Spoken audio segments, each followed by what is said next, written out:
When Bella Swan arrived in Forks, she expected monotony, rain, and a gray life. What she didn't expect was to find in Alice Cullen something that challenged all her ideas about what it meant to look at someone and feel the world change. She met her the first day at school, in one of those classes where new faces blend among wet backpacks and lazy glances. But Alice wasn't just another face. She moved lightly, as if the ground didn't touch her. She smiled with an intensity that seemed too big for such a small place. And when their eyes met for the first time, Bella felt a small pull in her chest. Not fear, not attraction, something softer and deeper.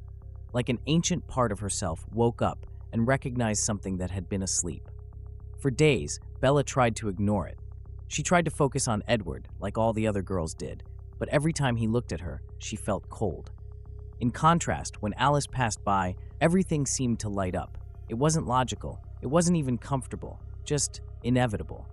It was in the cafeteria where Alice greeted her for the first time, not with the awkwardness of someone forcing kindness, but with that charming naturalness that seemed to wrap around everything. "Hi, Bella," she said. Her voice had a light, almost musical tone. Bella responded with a clumsy smile, feeling something tangle in her stomach. "Hi, I like your necklace." Alice looked down at the small stone hanging from her neck and then looked back at her curiously. "Thanks, I found it a while ago. Sometimes, I think it found me." Bella didn't know what to say, but for some reason, she wanted to keep listening to her. From that day on, Alice started to come closer, sometimes in the hallways, sometimes in the library, always casually, as if the universe kept finding excuses to cross their paths. And Bella, who wasn't particularly talkative, started to wait for her. It wasn't quick, it wasn't an immediate revelation, it was a slow discovery, silent, like sunrise in a place where it always rains. Bella began to notice Alice's gestures, the way her fingers played with the corners of tables, the way her laughter arrived just after a meaningful glance. And something changed. Not in Alice, in Bella. Because when Edward saved her from the van in the parking lot, holding her with impossible strength, Bella didn't think about his amber eyes or his marble skin. She thought about the way Alice had looked at her the day before, when she lent her umbrella without saying a word. Bella wasn't stupid. She started to connect the dots. The superhuman speed, the glances the Cullens shared without speaking, the way they avoided direct light, and Alice, who sometimes looked at her as if she already knew what Bella was about to say. The truth didn't take long to emerge. Alice appeared in her room one night, without knocking, without asking permission. She was just there, sitting on the chair across from the bed, as if time had waited for that moment. "I know you have questions," she said softly. Bella sat up. Her heart beat fast. Not from fear, but from certainty. "What are you?" Alice didn't smile. She didn't hide either. "Vampire." The word floated between them like a leaf suspended in the air. Bella swallowed. "And you knew that I was interested in you." Alice nodded, slowly. "Since I saw you, but not as a vision. It was different." "And Edward? He watched you because he couldn't read you. You confused him. But it was never what you thought." Bella looked down. "I didn't feel it like I thought either. Not completely."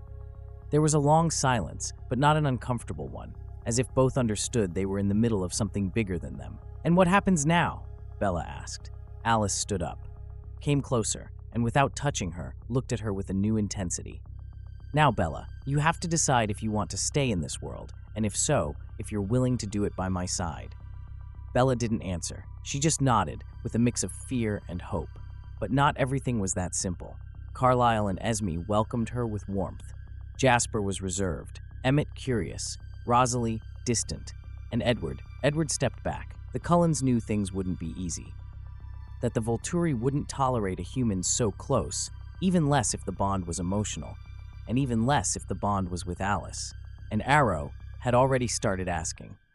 The story ends here for now, with Bella standing at the edge of the forest, breathing the cold air, with Alice's silhouette by her side. It was no longer about forbidden love. It was inevitable love. And that was going to have consequences. Winter took hold of Forks as if it knew something was changing.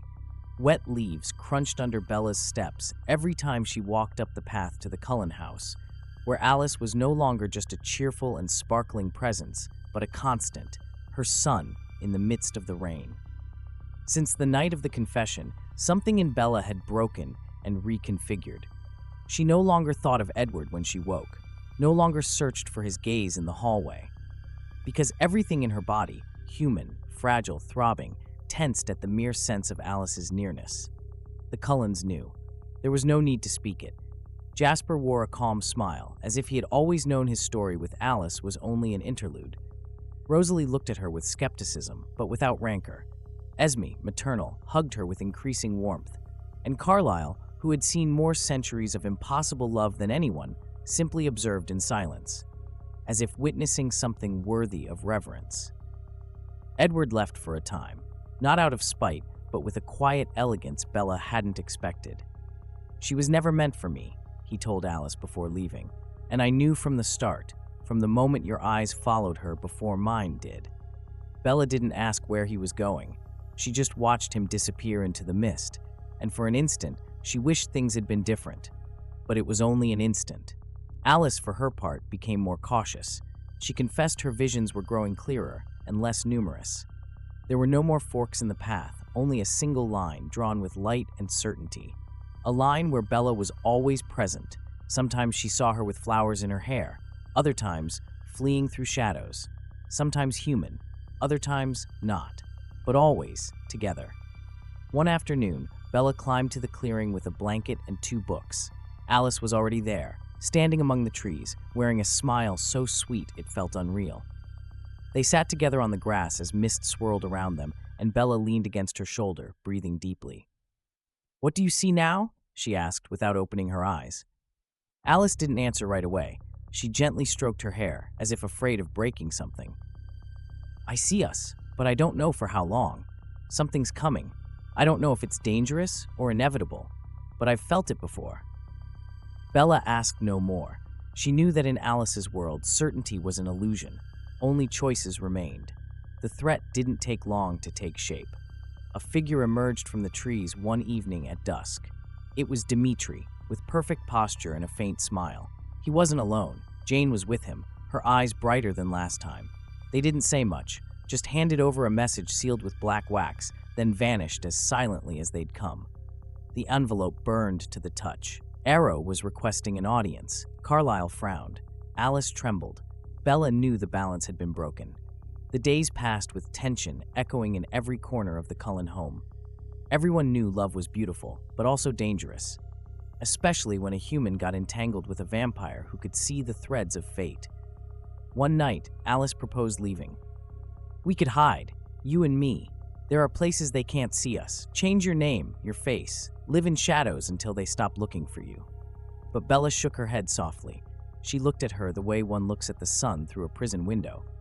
"I don't want to hide, not after everything I've felt with you, and I won't let them turn me into a bargaining chip. If Aro wants me, he'll have to talk to me. Not you, not Edward. Me." Alice didn't answer, but her gaze filled with something Bella had never seen before: pride and fear. The meeting was held in the forest, under a storm-pale sky.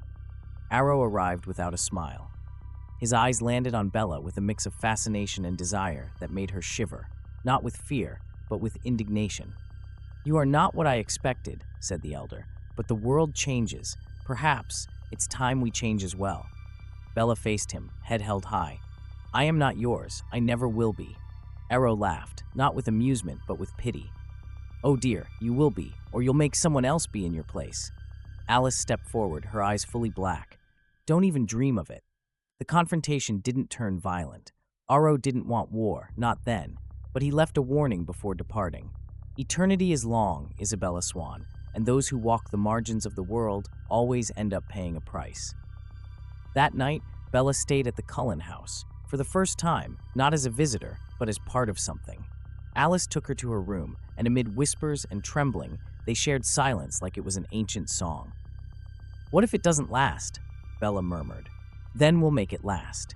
And at dawn, when the mist crept back up the hill and Forks breathed as if all were normal, Bella and Alice stepped onto the porch hand in hand. They didn't know how much time they had left, but for the first time, it didn't matter, because they were together, and finally, that was enough.